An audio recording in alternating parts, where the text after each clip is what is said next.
Election officials in Zimbabwe announced tonight that current President Emmerson Mnangagwa has taken a strong lead in the presidential election. Earlier tonight, the Zimbabwe Electoral Commission requested a break of 1 hour before announcing final results.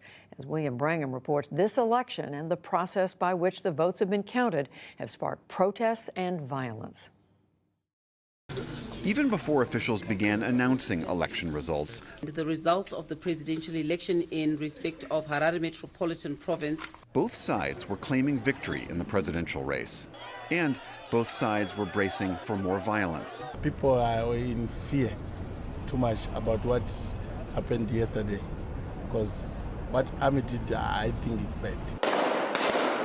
Soldiers opened fire yesterday on crowds in the streets of Harare, the capital, killing at least 6 people. They were protesting the official announcement that the longtime ruling party, known as ZANU-PF, had won a majority in parliament. Supporters of the Movement for Democratic Change chanted, burned tires, and hurled rocks. They claimed ZANU-PF was trying to steal victory. They tried to forge and they tried to do their own things. So the people that tried to fight for their rights. Police first fired tear gas and water cannons. Then, the army appeared on the streets for the first time since longtime President Robert Mugabe, who was forced to resign last November.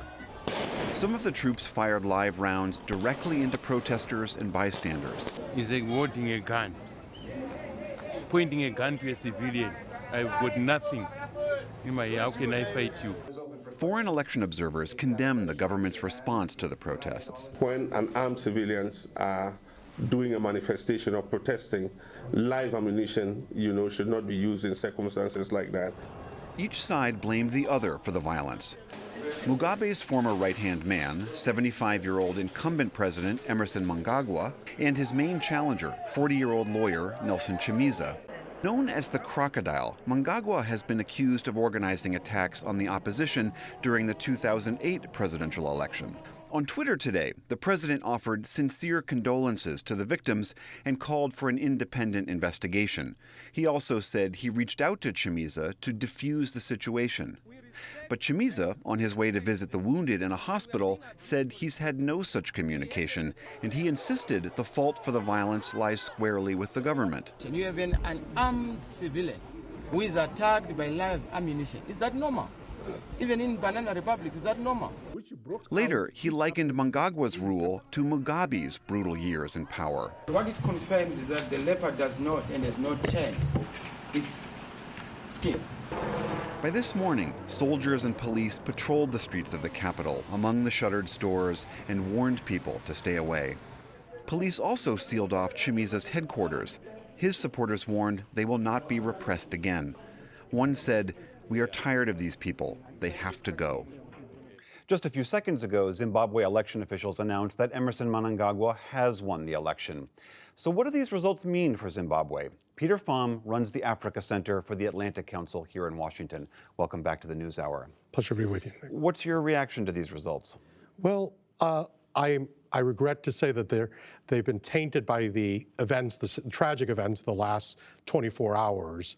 The shooting of the unarmed civilians, including, ironically, even the aunt of one of the ministers in President Mnangagwa's cabinet was one of those who lost their lives.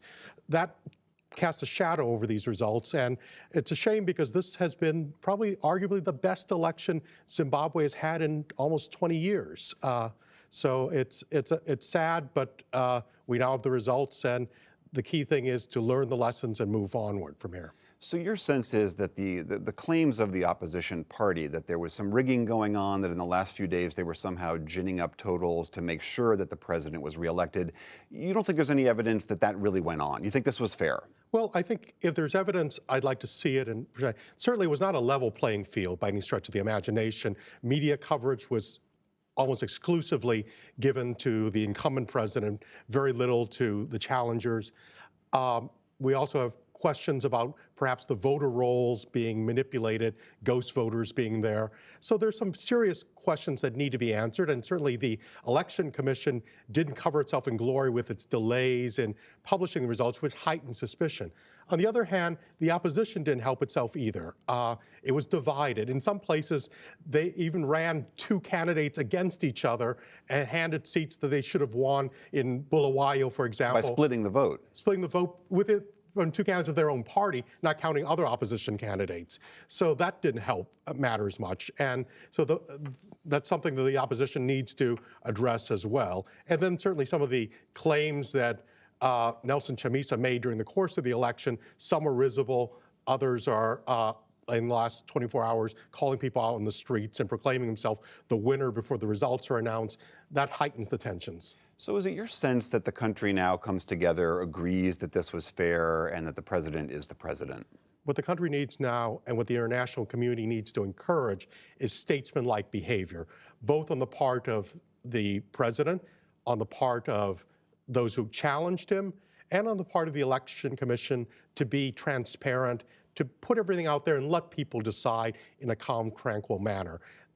That's the key for legitimacy, and without that legitimacy, without that, we've got dark days ahead. What is your sense of, in the U.S. during elections, we talk about a mandate. Does the president have a mandate? Does it matter if he does or doesn't? And what would that mandate be for Zimbabwe?